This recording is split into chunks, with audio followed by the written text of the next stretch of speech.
Hey guys, Mark Ferrasci, ProTech Dog Training. Excuse the subdued lighting and the romanticism of it. But I thought I would do a little yakking of the screen in regards to Buddy and his hunt drive. And number two is the one I kept watching. I think I've watched that thing at least 10 times. Love to see a dog. Now, the thing that excites me the most is the little amount of work I've done with Buddy with this. This is instinctive. It's just something that Buddy does naturally. And yeah, I've done, if you look at the agility course, and I start that video out in hunt drive number two, and I'm going to the left to the right as I explained this. So you got your barrels on the left-hand side, and then on the right side, the very end of the agility field has the long steps and stair ladders and all that. So I've done about maybe four times that I've done it with Buddy, where I've gone out and I've went knocking around the right side where that little building, there's a little Quonset hut behind there. We can do hides in there too. But so about four times I've gone out and I've put him on a downstay, told him to stay, and I've gone out and knocked an area around that right side. So he's used to working that side. That's how I started him doing it. And again, I've only done it like four times.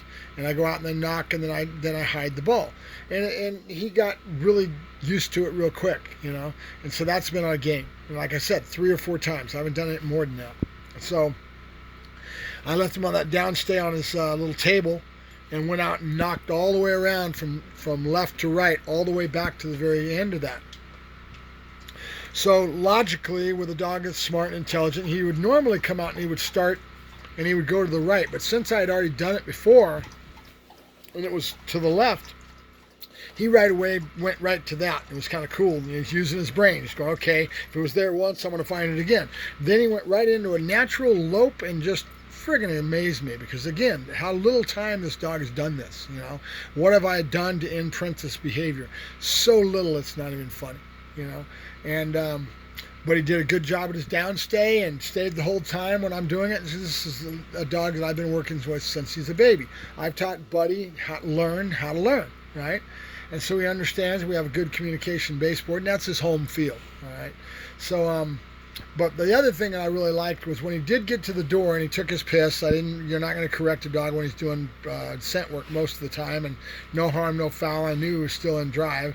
So when he went around that door, he actually spun around that 2 or 3 times. You see him doing it. He's really not giving any heavy indication that he knows where the smell's at. What he's doing is he's saying, I know something is different here, right? He smells it. And if you look at the dog, think about what was going on. The ball was up on the windowsill in that window, okay? And it was tucked into the corner, just sitting there. And it was red, the same color as the object. And he was smelling the clinging scent that was falling down the door, okay? He doesn't know what he's doing yet. You don't see the behavior getting really excited and really keying in on it that much, but you see the dog naturally, instinctively working. And that's just such a bitchin' thing, because again, I haven't done anything with this dog. So Buddy is going to learn. So right away he'll remember that the next time the scent was falling down off the door, and you see the dog starting to work it out. It's pretty bitchin', right? And I've been through this once before when I worked on Maury in the bomb dog work. It's really cool. The funnest thing of this stuff is to be able to see your dog doing the work and learn to read your dog, right? Learn to know when he's in odor. Learn to see the body language that he's giving you that says what is about. And every dog's different. Every dog's going to give different tail sets, different ear carriage, different speed. I mean, there's so many things to this. This is what's so cool about scent work. So I'm looking forward to getting into this subject if things happen the way I would like them to.